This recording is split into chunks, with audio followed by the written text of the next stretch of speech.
साथियों, मोदी आप सबके बीच से आप ही की तरह एक सामान्य परिवार से उठ करके आया है। आज भाजपा का स्थापना दिन मनाया जा रहा है।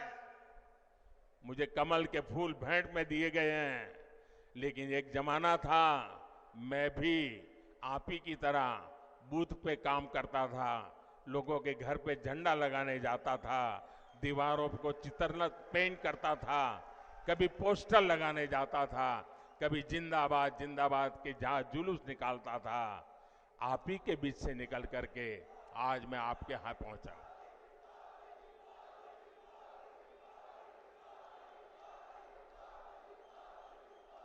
साथियों, ये जो देश के बड़े बड़े नामदार कांग्रेस और शाही परिवार के बड़े बड़े नामदार इस कामदार को गाली देते हैं, वो नामदार है, शायद गाली देना उनका वो अधिकार मानते होंगे। ये कामदार ऐसा है जो हर गाली को पचा जाता है। साथियों, ये मोदी से इसलिए नाराज है क्योंकि मोदी आज देश के गांव गरीब के साथ चट्टान की तरह खड़ा है। जनता के पैसे को लूटना ये लोग अपना खानदानी हक समझते थे। मोदी ने पिछले 10 साल में लूट की इस बीमारी का परमानेंट इलाज कर दिया है। मोदी ने इनकी लूट की दुकान का शटर गिरा दिया है और इसलिए ये बौखलाए हुए हैं। साथियों, इन परिवारवादी भ्रष्टाचारियों के कैसे कैसे खेल होते हैं, मैं आपको एक उदाहरण देता हूं। आज बीजेपी की सरकार देश के 80 करोड़ जरूरतमंदों को मुफ्त राशन देती है। अलग अलग योजनाओं का पैसा सीधा आपके खाते में आता है। 10 वर्ष में हमने 30 लाख करोड़ रुपया, आंकड़ा याद रखिए, 10 साल में 30 लाख करोड़ रुपए से भी ज्यादा गरीबों के खाते में सीधे भेजे हैं। जब कांग्रेस की सरकार थी तब जो भी पैसा सरकार द्वारा भेजा जाता था तो बीच में ही लूट जाता था। अब आप सोचिए, कांग्रेस के प्रधानमंत्री ने कहा था कि दिल्ली से 1 रुपया भेजते हैं तो 15 पैसा पहुंचता है। कहा था कि नहीं कहा था? कांग्रेस के एक प्रधानमंत्री ने कहा था ना कि दिल्ली से 1 रुपया भेजते हैं तो 15 पैसा पहुंचता है। अगर 30 लाख करोड़ रुपया उनके पास होते तो क्या होता, मुझे बताइए। अब 1 रुपया भेजते हैं, 15 पैसा पहुंचता है, तो वो कौन सा पंजा है जो बीच में से रुपये मार लेता है?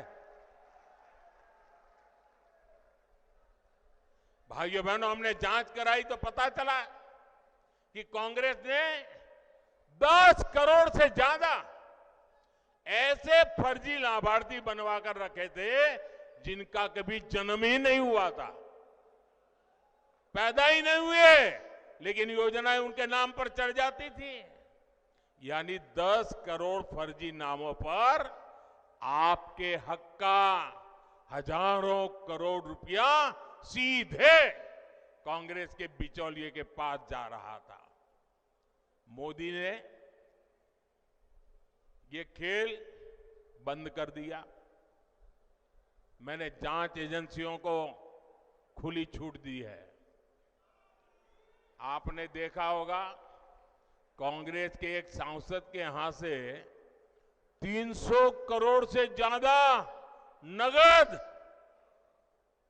आप कल्पना कर सकते हैं जी, 300 करोड़ रुपए नगद अलमारी में ढेर के ढेर पड़े थे और पकड़े गए। टीवी पर आपने देखा होगा।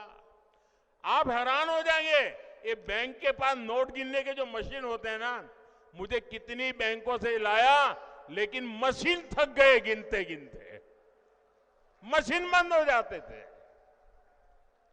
पैसे निकलते ही जा रहे थे। कांग्रेस का घमंडिया गठबंधन मोदी से परेशान है, इसलिए चिढ़ता है, गुस्सा करता है, गाली देता है। लेकिन कांग्रेस के लोग समझ ले, आप जितना कीचड़ उछालोगे ना, जितना कीचड़ उछालोगे, कमल उतना ही ज्यादा खिलने वाला है।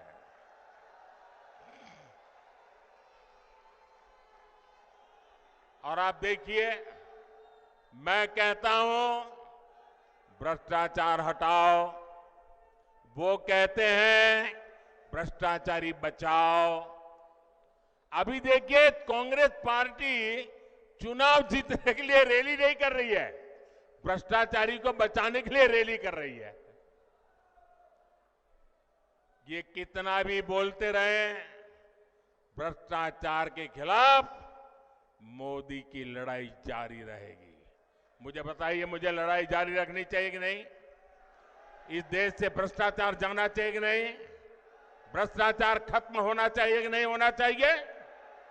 आपके आशीर्वाद है ना? आपके आशीर्वाद है ना? आपके आशीर्वाद है तो मैं लड़ता रहूंगा। और भाइयों बहनों, मेरी सरकार का तीसरा कार्यकाल बहुत दूर नहीं है। पहले 100 दिन में भ्रष्टाचार के खिलाफ बीजेपी सरकार और भी बड़े फैसले लेने जा रही है। मैं तैयारी करके बैठा हूं, सारी तैयारी शुरू कर दी है। और इसलिए मैं कहता हूं, 10 साल में जो कार्रवाई देखी वो तो ट्रेलर है, अभी तो बहुत कुछ होना बाकी है।